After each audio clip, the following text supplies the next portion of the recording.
All right, in this video, we're going to look at another kind of compound interest problem.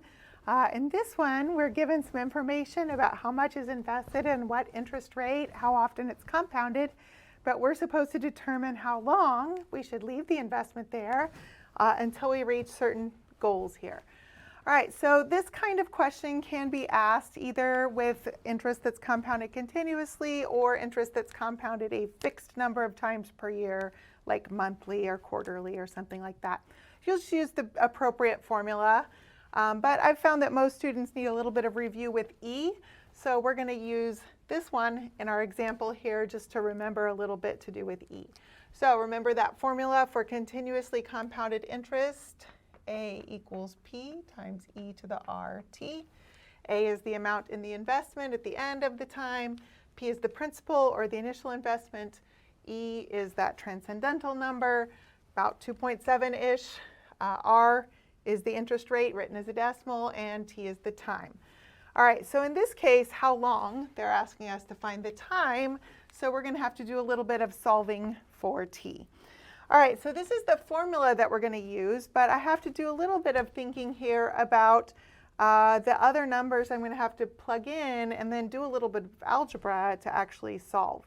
So I'm going to do some algebra over here for this first one, and then we're going to notice some patterns for that, and then maybe be able to do these last two problems without having to go through the same algebra again.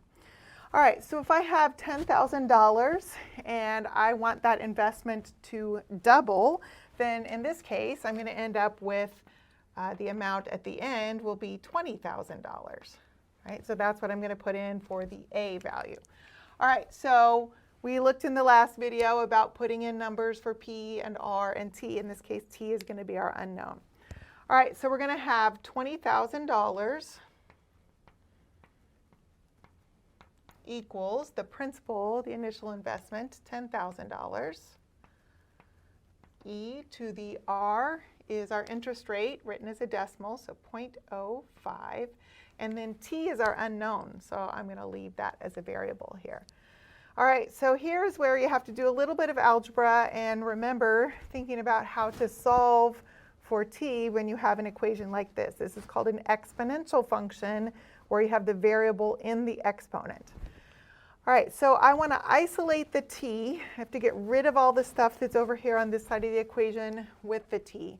So the first thing that I'm going to do, just algebraically thinking about starting on the outside and working your way in, the first thing I'm going to do is get rid of this $10,000 that is times this E to the 0.05T. So because that's multiplied, I'm going to divide both sides of the equation by 10,000.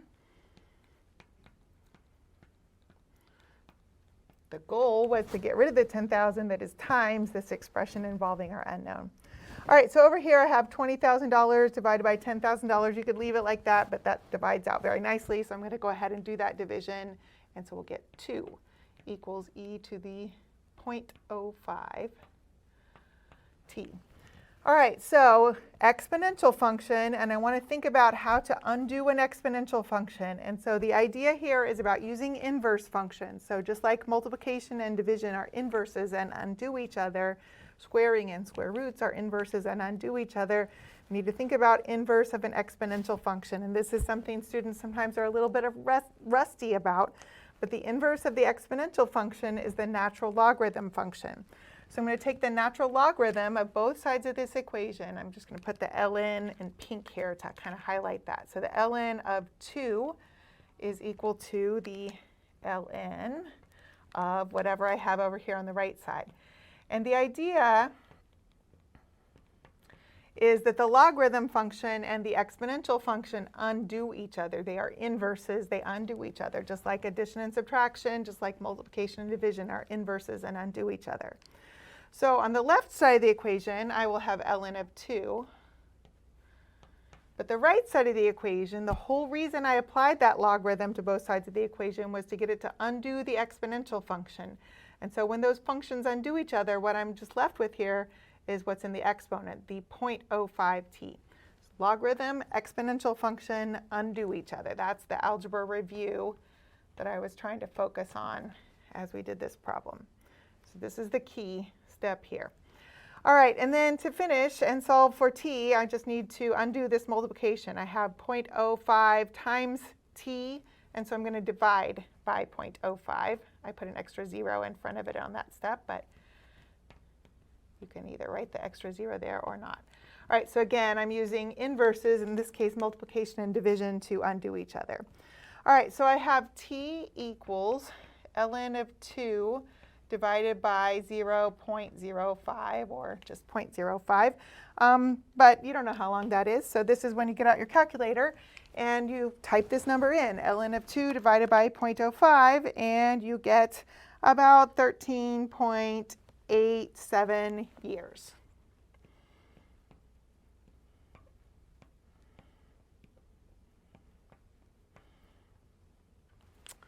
Okay, so that's our answer for this first one, thinking about how long it's going to take us until the investment doubles. And so instead of redoing similar algebra again and again to answer these other problems, I just want you to think a little bit about what would be different and see if we can notice a pattern and think about how to go ahead and get the answer here without having to go through that every time. So if I think about the initial investment increasing by 50%. So the initial investment was $10,000. 50% of $10,000, that would be half of $10,000, is $5,000. So if it increases by 50%, it goes up by $5,000. So in this case, our A would be $15,000. It's worded a little bit different. Increase by 50%. Some of your homework is like that, where it'll ask you doubles or triples, and sometimes it asks you in terms of a percentage. So just kind of thinking through what that's going to give you for what you want your target investment to be. So if it increases by 50%, that's half. And so I just added on the 50%. So I want $15,000 left at the end. All right, so just thinking about a reasonable answer here, I might think, okay, well, if it's going to take me about 13.87 years to get $20,000, it should be a little bit less time than that to get to $15,000. All right, so reasonableness of answer. The other thing you can think about too, though, is like, what is this algebra going to look like if I have $15,000 instead of $10,000? Well, really the only thing that's going to be different is here I'm going to have $15,000 for the A, but I'm going to do the same algebra steps that I did throughout this problem. It's just that instead of a 2 on these other answers here, I'm going to have different numbers here. So the 2 was for doubling. The target investment that you want to end up with at the end is twice as much as what we started with, so I ended up with a 2 here. So with $15,000, that's 1.5 times as much. So if I take 15,000 divided by 10,000, I'll have 1.5 here. And so just kind of tracking that through and thinking about what's going to happen at the end here, maybe you can notice that pattern and that relationship here. You can go ahead and write down the algebra with $15,000 here and do the steps, the same steps we did before. But again, the goal is noticing those patterns so that you can then avoid having to do this tedious work every single time.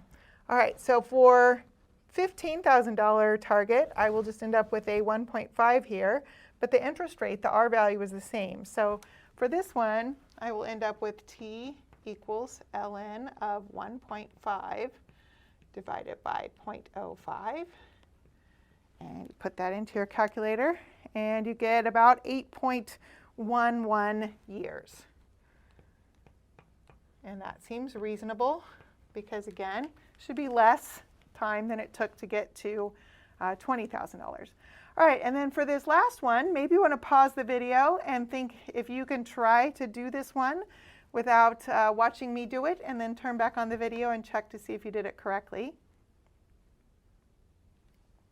So if you did that, kind of thinking through, this would be when your A is $50,000. And so if you kind of think through the algebra there, if A is $50,000, then at the end, you'll end up with t equals ln of 5 over 0.05.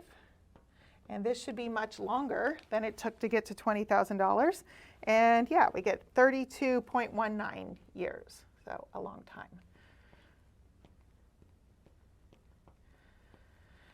All right, so again, these problems can be all kinds of different ways and worded all kinds of different ways, but what you want to pay attention to is the review of the algebra, and the key step here is what I wrote in pink, this idea that the logarithm function is what undoes the exponential function. So that's part of what I really wanted to review with the algebra in this problem.